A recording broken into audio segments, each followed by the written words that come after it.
Hello and welcome to the Connect podcast, a podcast by the Holdrege Area Chamber of Commerce.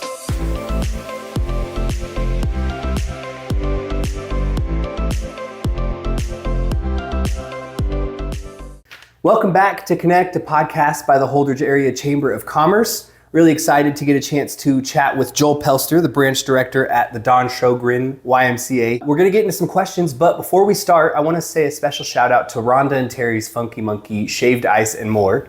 They provided us with a couple of root beer float shaved ice today. So we're going to try these, give you our honest review and let you know if you should go check them out. She did tell me while we were grabbing them that if root beer isn't your jam, they have a Hawaiian that they've been making as their specialty. Yeah, so nice. Definitely check that out or watch for future episodes to see if maybe we'll review those next. This is actually really, really good. They have a ribbon cutting coming up soon. They do, right? yes. August 6th, they're doing their ribbon cutting from 3 to 5, so make sure you join us out there. And also, they are not even open today, so real big shout out to them. They made this special for us. They're actually heading out to Ogallala today. That's our stomping ground. That's right. Yeah. So for those that don't know, Joel is originally from Ogallala, and I was born in Ogallala and raised a lot of my life in Big Springs, right next to Ogallala. Yep. So a lot of synchronicity. Joel recently joined the board, which is really fun here at the Holdrege Chamber. But most importantly, you're involved really deeply with the YMCA here in town. So do you want to talk a little bit about your journey to how you got here? Yeah, definitely can do that. So like you said, I am from Ogallala, and I was actually living back in Ogallala before I came here almost 8 years ago in January.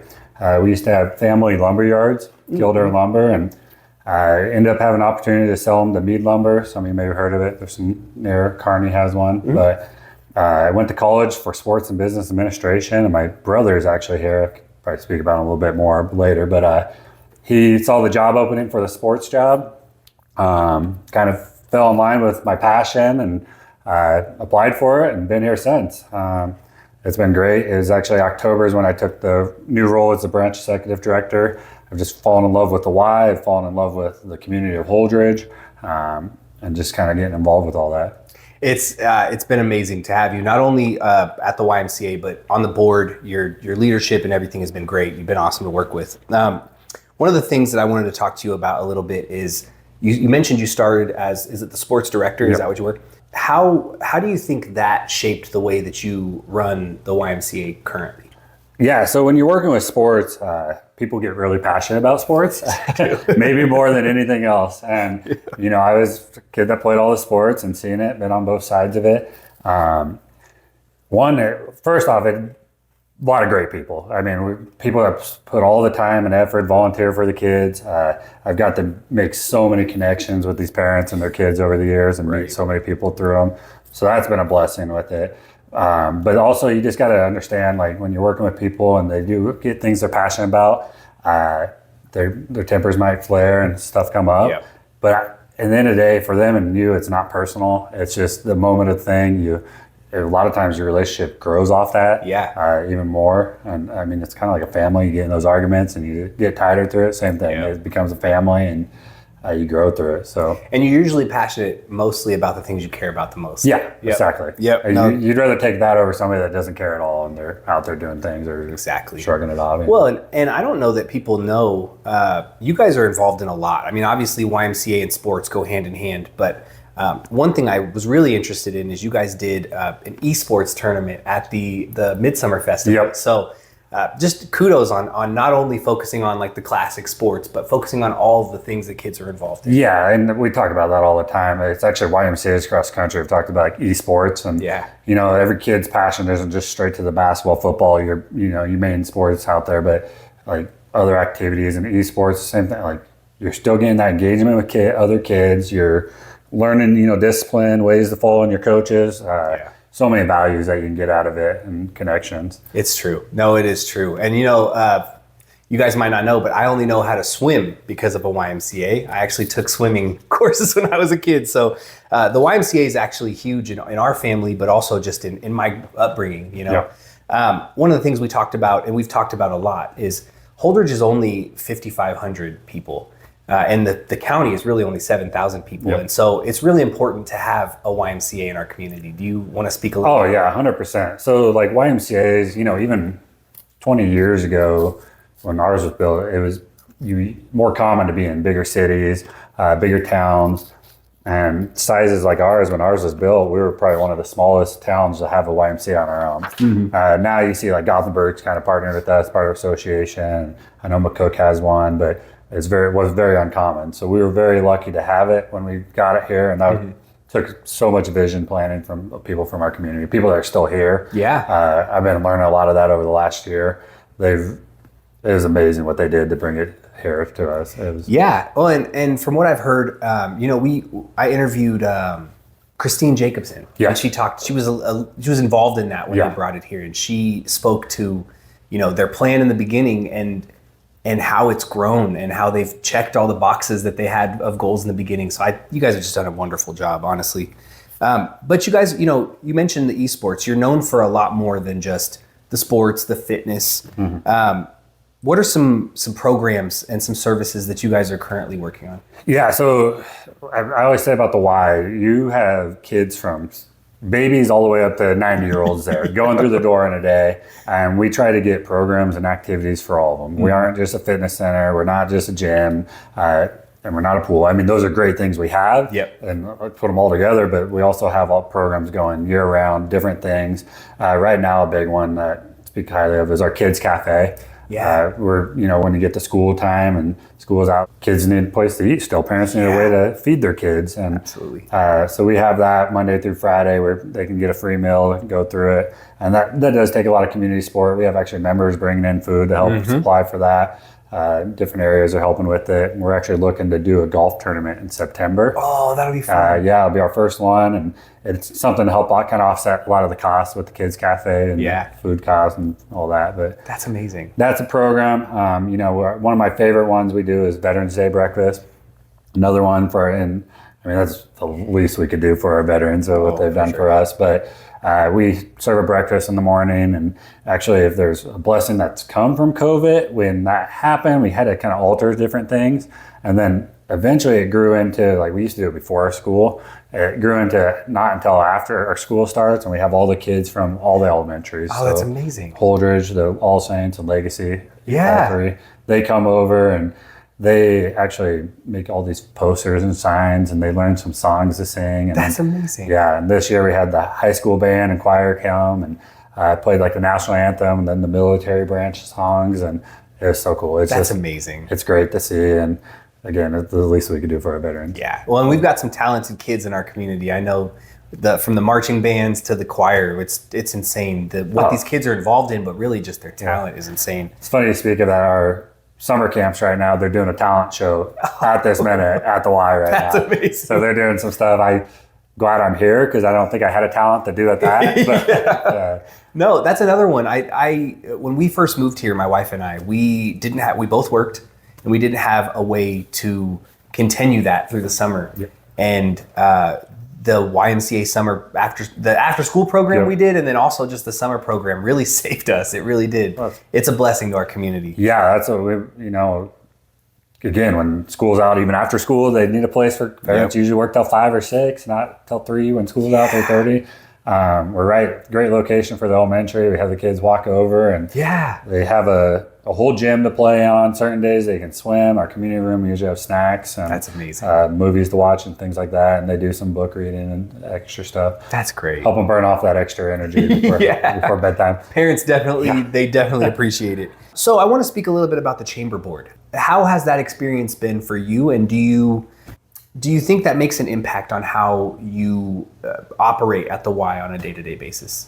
Yeah, for sure. So I joined the board in January. It was kind of funny. I was walking in to hand a bill or something we had. I got sent wrong, and she's like, I was just talking about you. And they're talking about me joining the board, and it kind of worked out. It's been great. Most people on the board I already knew, but it's helped kind of further those connections with them, which leads out to their businesses. But I do think between the chamber and the Y, we're two important organizations for the community.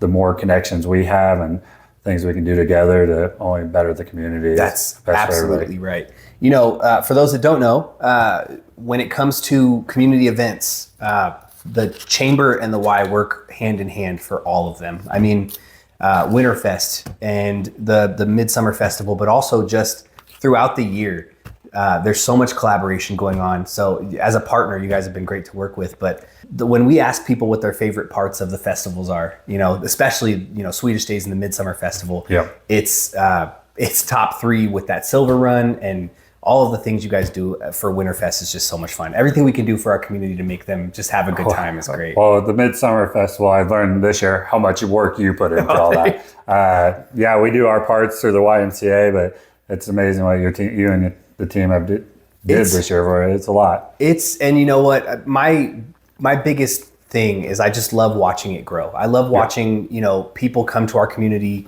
and talk about how many fun things are happening. It's funny because we talk on, you know, KUVR or you know, the Good Life on the NTV's morning show, and it's hard to remember all of the things happening because our community just has so many things going on. So it's fun that you mentioned that. You have to sit back and reflect on just all this good stuff.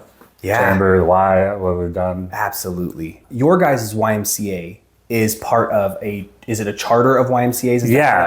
So we're the head Y here in Holdrege. We started first, probably been over 10, 12 years ago. Lexington wanted to come on. At that time, like, we got in the door early enough where the YMCA, the USA would allow a Y like ours to be a standalone. Lexington could not be, so they actually worked together and joined together, and then Gothenburg came on a few years later. So us 3 are part of association, YMCA of the Prairie. That's amazing. Can you tell us any stories how you've seen the Y help create a connection, whether that's between 2 individuals or maybe 2 businesses, you know, across different age groups or across different demographics? Oh yeah, so pickleball is a big one. Everybody plays it all the time. You see it, like, these different people are playing together now, and when you see them at the Y, but the cool part is you go out in the community and you see them like having lunch together. These people that it all started because they played pickleball. The age range can be different, especially because pickleball, you can be a lot of different ages.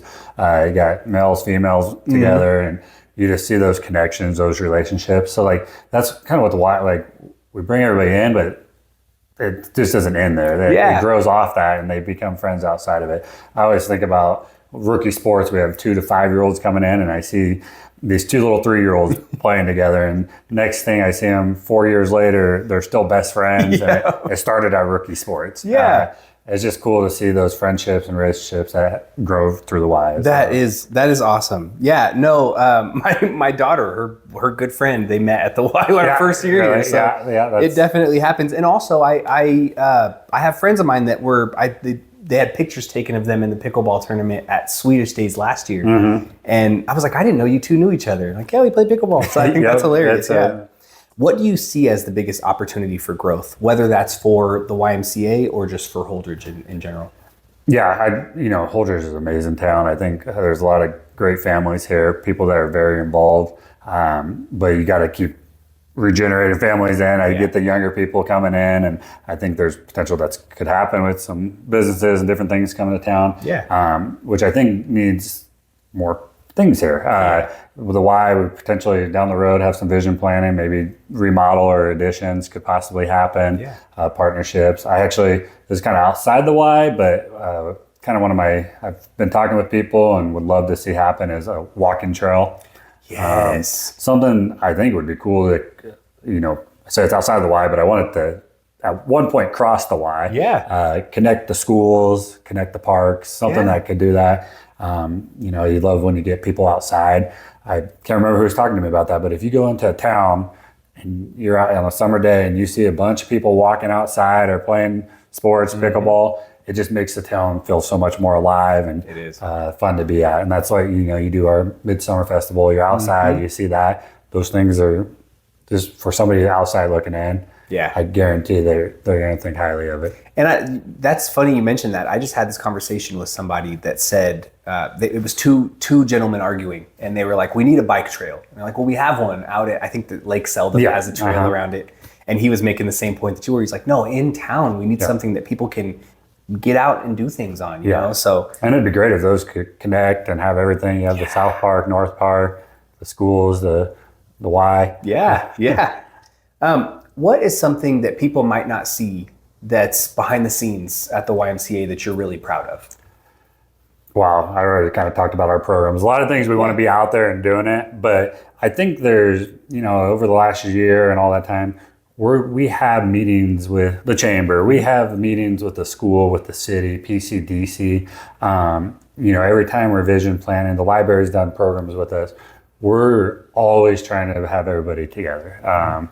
Speaking with different organizations, like we don't want those silos where you're doing your own thing without those communications. Yes. So we're always having those open door conversations. We're trying to be at every table that anybody will allow us at, and we want them at our table too, sharing their voice. That's amazing. Yeah. What is your favorite part of being in the Holdrege community or being in the business community in Holdrege? Oh, when I first came here, and I was lucky. My brother, like I said, lived here and his family. So I made some of those connections since then, but now I have some of my best friends live in the community. It's people that are here, fallen in love with the town. We're both natives. We used to be rivals, I guess, from Ogallala. And, I always joke that we beat us in sports, but if you can't beat them, join them. So it's just the relationships that I've actually personally been able to have, not just with businesses and that, but just friends and people outside of work. It's been awesome. Yeah, one thing, and this is just a personal thing, this is funny, but I moved here and everyone kept talking about these two gentlemen that were they were responsible for the irrigation that came here, and it was McConaughey and Kingsley. Well, McConaughey, Kingsley, and Johnson, which is funny because all three had lakes named after them. Yeah. But McConaughey just happens to be where we're from, which I think is funny that he was from this, this county. Yeah. Ends up making a big impact on the state. Which is from thinking of Lake McConaughey and that, and it's just the vision plan they had, and I think there's people here that cut from the same cloth, so that's why Holdrege is such a great town. That's right. I love to ask one piece of advice at the end of every episode. It can be life advice, it can be business advice, but what's one thing you'd like to leave the listeners with? Well, it's kind of a combination of it. So, we all have our jobs, we have our careers, and we do take them important. Like, we feel they're important. My job as the director, I love the why. It's important to me, but it's not my identity. I got my faith first and my family. So don't let your job be your life. Clock in and clock out type of thing. That's great advice. Thank you, Joel, so much for joining me today. Honestly, my favorite part of this podcast is I get to see you a lot. We see each other on a monthly basis at least, but I don't get to sit down like this and chat with you and learn about the things that go on in your brain. So I really appreciate you taking the time. And thank you to Rhonda and Terry's Funky Monkey Shaved Ice and More for the root beer floats. It's delicious. It's really, really good. For those that like root beer floats, I would definitely recommend it. Try out their Hawaiian. Let us know what it's like. Thank you so much again. Thanks for having me. Join us next week.